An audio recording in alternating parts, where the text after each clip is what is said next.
Hello అండి, welcome to my channel. మనం పోతులూరి వీరబ్రహ్మేంద్ర స్వామి వారి స్వగ్రామమైన కడప జిల్లా శ్రీ కందిమలైపాలెంలోన వెలిసిన శ్రీమద్ పోతులూరి వీరబ్రహ్మేంద్ర స్వామి వారి నివసించిన ఇల్లు ఈ మోందా తుఫాన్ కారణంగా చూడండి ఎలాగా కూలిపోయిందో.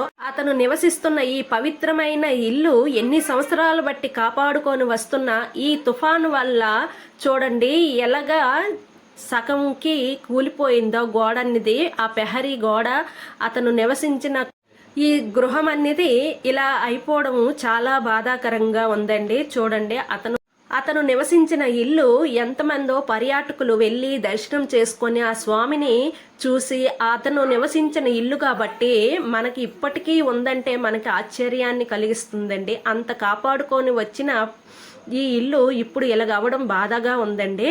శ్రీమద్ పోతులూరి వీరబ్రహ్మేంద్ర స్వామికి జై.